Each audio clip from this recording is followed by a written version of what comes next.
Olá pessoal, bem-vindos ao primeiro vídeo do guia Metal Gear Solid HD Collection. Como já devem ter reparado, se trata de uma versão HD, neste caso uma versão melhorada de 3 grandes jogos da saga Metal Gear Solid. Metal Gear Solid 2 e 3, originalmente lançados para a PS2, e Metal Gear Solid Peace Walker, originalmente lançado para a PSP. Bom, vamos então começar a jogar por ordem cronológica, como aparece aqui também no ecrã. Vamos então começar por Metal Gear Solid 3. After the end of World War II, the world was split into two, East and West. This marked the beginning of the era called the Cold War.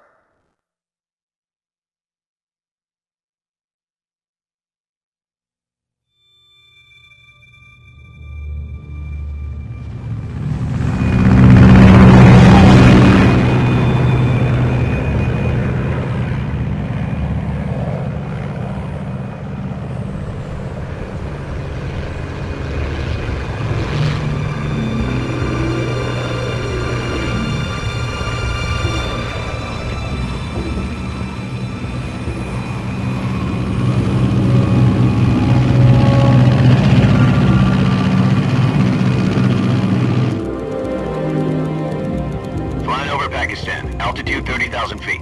Approaching Soviet airspace. 20 minutes to drop off. Commencing internal depressurization. Equipment check.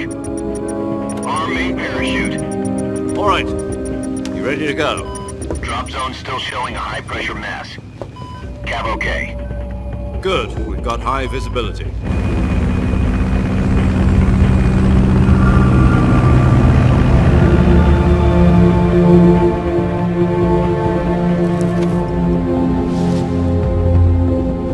Put out that cigar. Connecting oxygen hose to interior connector.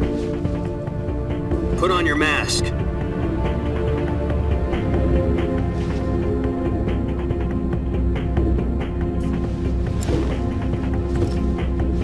Does this panty waste know what he's doing? Approaching release point.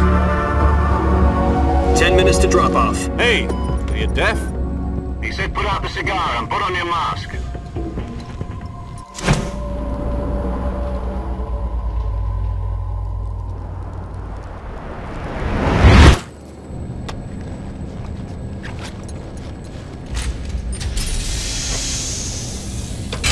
Depressurization complete. Checking oxygen supply. 6 minutes to drop off. Opening rear hatch.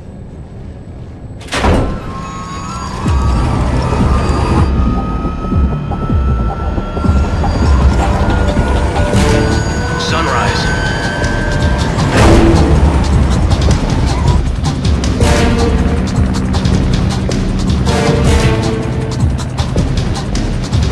External temperature minus 46 degrees Celsius. 2 minutes to drop off. Stand up. You'll be falling at 130 miles per hour. Try not to get frostbite from the wind chill. 1 minute to drop off. Move to the rear. Activate the alarm bottle. This is one for the history books. The world's first halo jump. 10 seconds to drop off. Stand by. Status okay. All green. Prepare for drop-off. Countdown. 5, 4, 3, 2, 1. Spread your wings And fly. God be with you.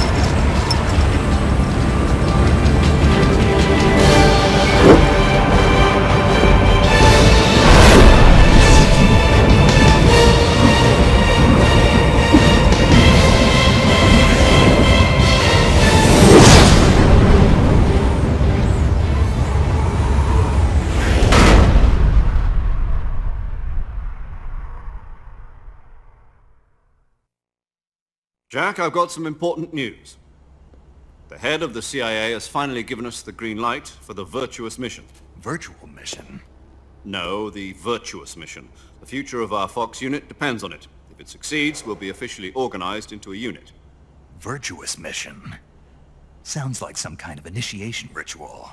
You know, don't get cocky. This isn't a training op. Right. So what exactly is this wonderful mission? Well, about 2 years ago, a certain Soviet scientist requested asylum in the West through one of our moles. His name is Nikolai Stepanovich Sokolov. He's head of the OKB 754 Design Bureau, one of the Soviets' top-secret weapon research facilities, and the East's foremost expert on weapons development. Sokolov? Isn't he that famous rocket scientist? The very same. On April the 12th, 1961, the Soviets achieved the first manned spaceflight in history. The Earth was blue, but there was no God. Well spoken. The rocket that carried Yuri Gagarin to orbit was the A-1, known as the Vostok rocket. Sokolov is said to be the man most responsible for the multi-engine cluster used in that rocket. After Gagarin's flight, Sokolov left rocket development to become the head of the newly established Design Bureau. From a lowly technician to head of a design bureau, that's quite a success story, so why'd he want to defect? It seems he'd become afraid of his own creations. Afraid? Call it a crisis of conscience. And for that, he left his country and his family behind and went over the fence? Not exactly. One of his conditions was that his family was also to be taken safely to the West. We used a mole to get the family out first and succeeded in sneaking Sokolov over the Berlin Wall shortly afterwards. I was the one who conducted the operation. The security on the eastern side was still full of holes back then. Then what? We got Sokolov over in one piece, but the whole ordeal had left him exhausted, and we checked him into a hospital in West Berlin. It took him 2 weeks and more than 600 miles to get from the research facility in the Soviet Union to Berlin. He was in no condition to say anything coherent. And it was only a week later that we had something much bigger on our hands. The Cuban Missile Crisis. October the 16th, 1962, President Kennedy received word that the Soviets were in the process of deploying intermediate-range ballistic missiles in Cuba. The President demanded that the Soviets dismantle and remove the missiles. At the same time, he announced a naval blockade to prevent further missile shipments from reaching Cuba. But the Soviets didn't back down, instead placing their armed forces on secondary alert. Soviet transport ships carrying missiles continued on course towards Cuba. US and Soviet forces went on alert for an all-out nuclear war. Frantic negotiations were conducted through the UN's Emergency Security Council and unofficial channels to end the hair-trigger standoff.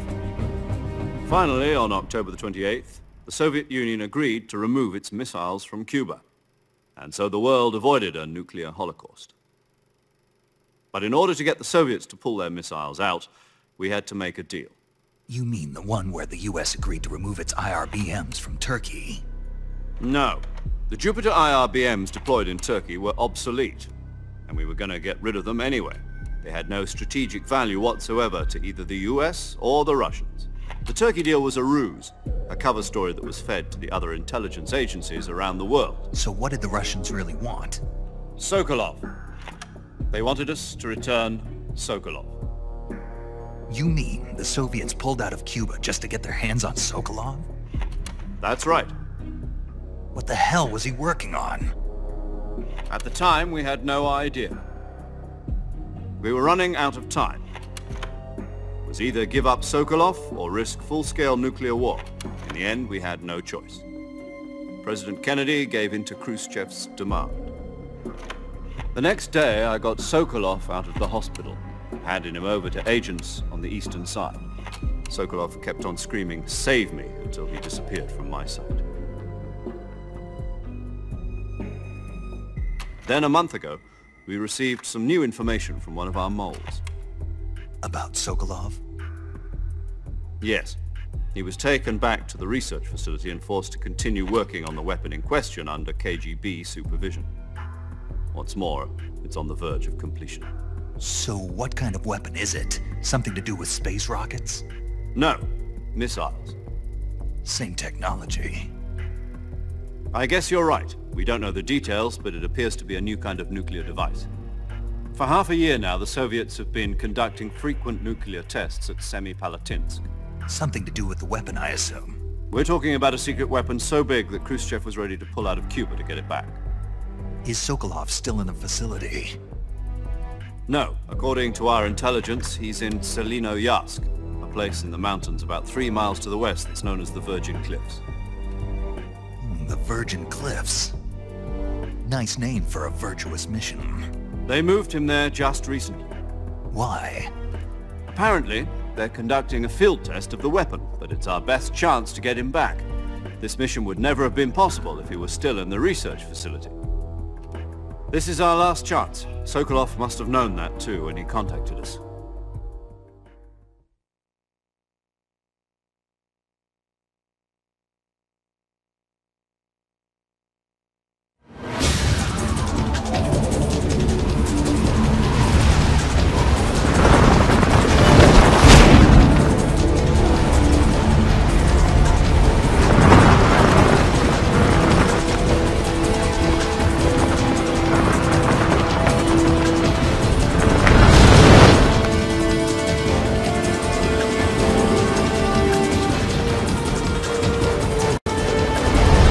Listen up, Jack. Your mission is to infiltrate Selino-Yarsk in the Soviet mountains, ensure the safety of Sokolov, and bring him back to the West.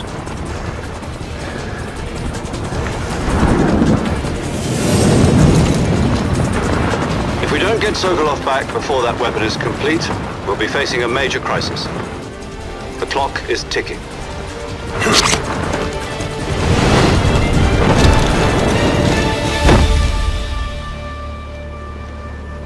Once we've confirmed the rescue of Sokolov, stand by at the recovery point. A recovery balloon will be dropped at that point. Helium will be pumped into the balloon to inflate it. The process takes about 20 minutes. Once it's complete, the gunship's arm will latch onto the balloon and pull it up. The Fulton surface-to-air recovery system. I'm familiar with the theory. Take it easy. It's been combat-proven. Do you think Sokolov is up to it? The shock will be less than during a parachute jump, and the arm can handle up to 500 pounds. So you're planning on going over the border in a single combat talon? She's equipped with 2 6-barrel 20mm Vulcan cannons, as well as 2 40mm machine guns. Sounds like she could hold her own against a battalion of tanks. Even with the fuel in the reserve tank, we're facing a 4-hour time limit. If all goes well, it shouldn't take more than a few hours. Home in time for dinner. But if anything goes wrong, You'll be eating dinner, breakfast, and all the rest of your meals in the jungle.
Do you copy?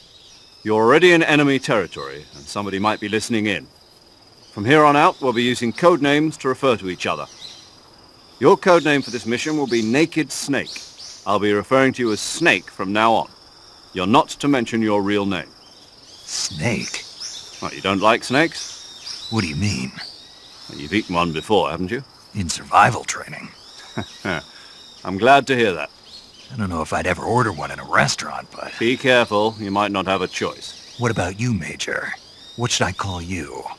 Let's see. I'll be Tom. Call me Major Tom. This will be a sneaking mission. You must not be seen by the enemy. You must leave no trace of your presence. Is that clear? This kind of infiltration is the Fox unit's speciality. In other words, weapons and equipment are procured on site. That goes for food as well. You're completely naked, just as your name implies. Great. Now I see why you asked me if I like snakes. I suppose calling me Snake was your idea of a joke, too. No. There's a good reason for that. I'll tell you later when the time is right. Gotcha. Getting back to the subject, how exactly am I supposed to feed myself? You've been issued a knife and a tranquilizer gun. Use them to hunt for food. You'll also find some medical supplies in your backpack. Yeah, about the backpack. I lost it in a tree on the way down. I see. Well, you'd better go back and get it then. You know where it is? No problem. I can see it from here. It's stuck on a branch. To climb a tree, stand in front of a tree that's covered in ivy and press the action button. I'll be monitoring your progress over the radio. We can't risk violating Soviet airspace, but I'll be in the gunship. My frequency is 140.85. I'll give you a call if I need to talk to you. If you need to talk to me, use the send function. Okay, Snake, go get your backpack. Vamos lá então buscar a mochila de Snake, que ficou pendurada no ramo de uma árvore. Onde é que é para ir? É por aqui. Vamos subir isto. Vamos. Ops! Não, estava ali a mochila. Está ali. Vamos então subir aqui a árvore. Não se esqueçam que o botão de ação é o triângulo. Agora deve ser de novo triângulo, não? É isso. Triângulo de novo. Nós vamos agora ouvir a história. I see you've retrieved your backpack, Snake. To equip a weapon, it's necessary to take it out of your backpack. In the survival viewer, choose Weapon from the backpack. Your available weapons will be displayed in a window in the upper left. From that list, choose the weapon you want to equip and press the Enter button. For other equipped items, just do the same thing from Item. Got it. Use the survival viewer backpack. Yep, that's right. Survival is fundamental to this mission. After you've been out in the field for a while, your stamina will start to drop. If your stamina gets too low, it'll affect your performance. You won't be able to shoot accurately, for example, and your wounds won't heal as smoothly. Keep an eye on your stamina so you don't run out.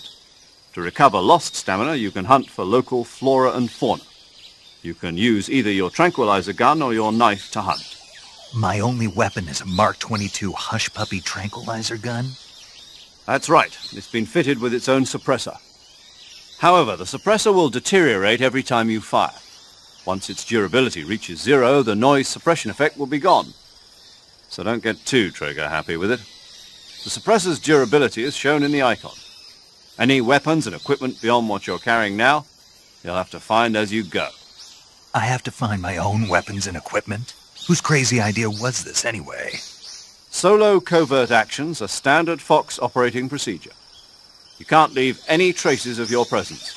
No weapons, equipment, footprints, sweat, or bodily waste. The same goes for bullets and cartridges, too. Your presence in enemy territory is already a violation of international conventions of warfare. There aren't supposed to be any American soldiers in Russia. It could spark an international incident. You can't let anyone see you. You can't let the enemy know you're there. This is a stealth mission. You're a ghost, Snake, in every sense of the word. And there'll be no rescue if you're captured. The military and US government will deny any involvement in the affair. Then I'll just have to take care of myself, huh? I'm afraid so. You've been given a fake death pill for that purpose. SIS guidelines stipulate that soldiers on covert ops like this one be issued a potassium cyanide capsule. Tape it to your body so you can take it when you need to. How generous of you. Use it if you're taken prisoner by the enemy. It'll send you into a state of false death for a short time. Fooling them into thinking that I'm really dead. So, how do I come back to life? Just take the revival pill. You mean that thing they put in my tooth before the mission? That's the one. But be careful. If you remain in a state of false death for too long, nothing will be able to bring you back. Remember that. I'll keep it in mind. You said this was a solo mission, right? Right. I guess that means I can't count on any reinforcements. Correct. The mission rests entirely in your hands. A real one-man army. Relax. There's a support team ready to back you up over the radio. Who? I'll introduce them to you. This time, survival is of utmost importance. The first member of the support team will be in charge of monitoring your physical condition, acting as a medic, so to speak, as well as recording your mission data. She's a member of Fox as well, and she's here on the gunship with me. She? Hello, Snake. I'm paramedic. Nice to meet you. Paramedic. As in a medic who comes in by parachute. Aren't you going to tell me your real name? Are you going to tell me yours, Mr. Snake? My name, huh? It's John Doe. And they call you Jack for short. You're a regular Captain Nemo. A name means nothing on the battlefield. After a week, no one has a name. What's your name? Jane Doe. Very funny. I wasn't joking, but I'll tell you my name only if you manage to make it back alive. My frequency is 145.73. She's also in charge of recording your mission data. Whenever you want to save, send a message over the reserved save frequency, 140.96. So saving lets me record my mission data. That's right. It also records the state of your health. Good to know. There's one more person I want to introduce you to, Snake. Huh? Speaking of snakes, you remember the boss, don't you? A legendary soldier and your mentor. Actually, it was the boss that got the DCI's authorization in the first place. She's going to be serving as Fox's mission advisor. The boss is? She also helped me plan this mission. She and I were at SAS together. Jack, is that you? How many years has it been? Boss? That's right. It's me. Oh. Talk to me. Let me hear your voice. It's been 5 years, 72 days, and 18 hours. You've lost weight.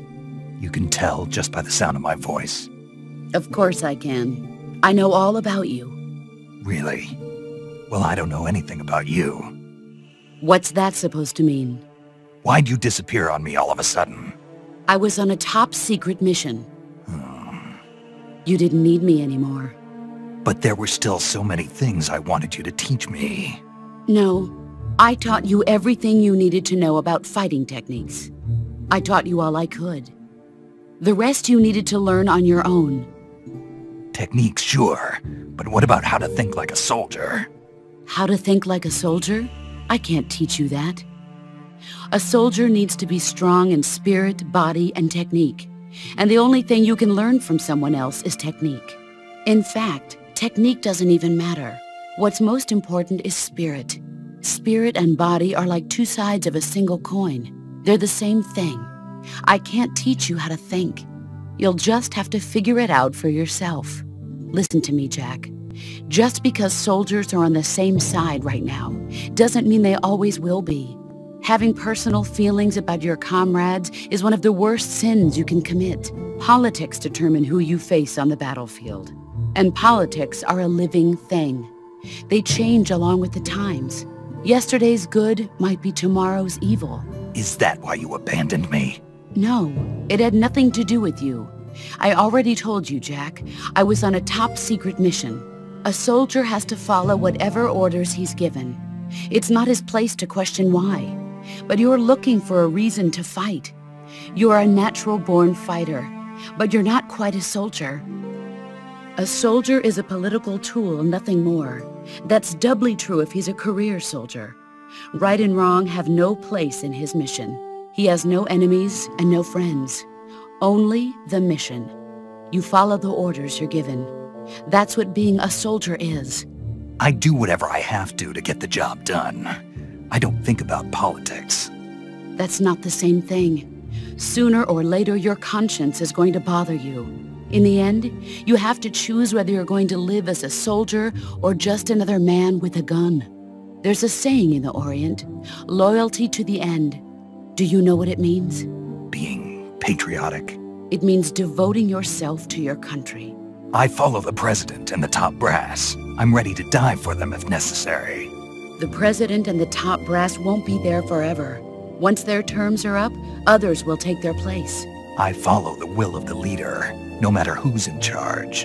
People aren't the ones who dictate the missions. Then who does? The times. People's values change over time, and so do the leaders of a country. So there's no such thing as an enemy in absolute terms. The enemies we fight are only enemies in relative terms, constantly changing with the times. As long as we have loyalty to the end, there's no point in believing in anything, even in those we love. And that's the way a soldier's supposed to think? The only thing we can believe in with absolute certainty is the mission, Jack. All right, but do me a favor. What is it? Call me Snake. Snake? Oh, right.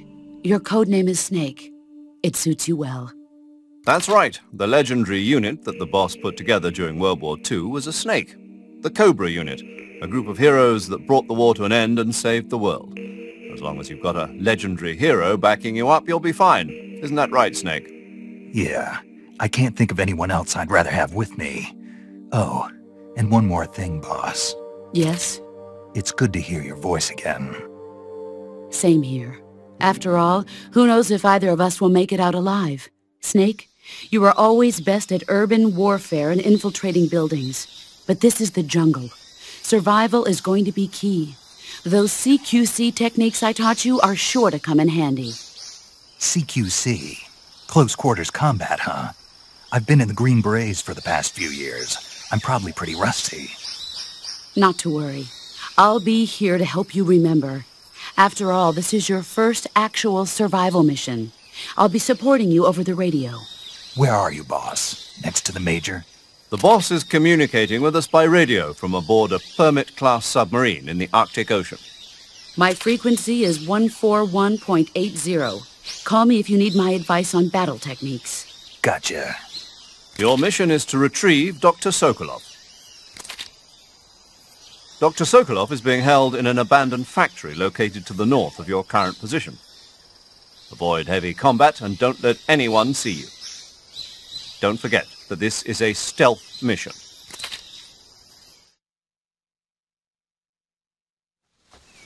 Snake, try to remember some of the basics of CQC.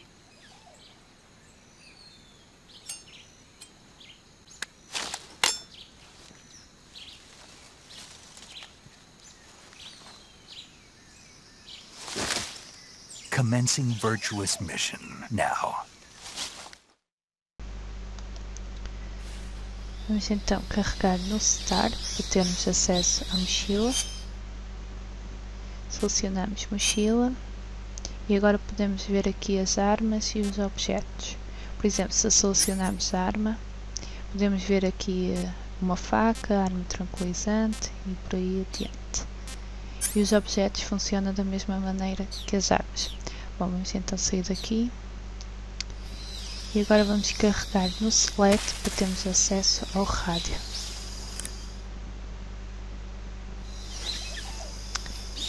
Então agora vamos ter aqui vários contactos, vamos selecionar guardar. Saving the game, Snake? Aguardamos, então. E aqui, e agora esperamos carregar os dados. Vamos colocar sim. E pronto, agora é só esperar.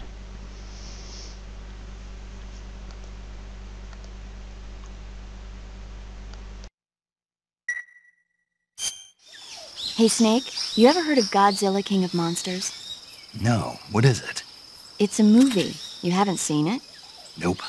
It's about this monster called Godzilla, who grows to an enormous size in a nuclear test and goes on a rampage in Tokyo. Nuclear test, huh? Then the Marshall Islands must be crawling with giant monsters right about now. It's just make-believe. Maybe that's why my pants have been so tight lately. Snake, it's a movie, not a report out of Los Alamos. I know. So then what happened? Godzilla is immune to all weapons, and humanity has no way to stop the monster. Dr. Shirazawa develops a new type of weapon, but meanwhile Godzilla is getting closer and closer to Tokyo, obliterating everything in its path. It was originally a Japanese movie, but they made an American version too. I recommend seeing the original Japanese one if you ever get the chance. It's mostly mindless fun, but it's also got a serious anti-nuke message as well. Where can I see the original? You'll just have to go to Japan. Really? That's too bad. Well, if you wait 40 years, you might be able to see it in America too. Why's that? 2004 will be Godzilla's 50th birthday. You think they're still going to be making Godzilla movies then? Of course! Everybody loves Godzilla. You sure know a lot about movies. I don't suppose you're the movie-watching type, are you? Not really. Okay, then I'll tell you everything I know. When the going gets tough, movies can save your life. It's always good to be able to look at things from a different perspective when you get in a jam. That's the magic of movies. No kidding. Well, I guess it might at least make a nice distraction. That's the spirit, Snake. Have a little fun. Vamos então sair daqui. Parece que vamos ter sempre uma conversa com o paramédico, sempre que acabamos de guardar. E bom, vou então hoje ficar por aqui. Espero que tenham gostado do vídeo. Não se esqueçam de colocar um gosto, de comentar o vídeo, de subscrever o canal e divulguem também aos vossos amigos. E é isso. Então, até o próximo vídeo.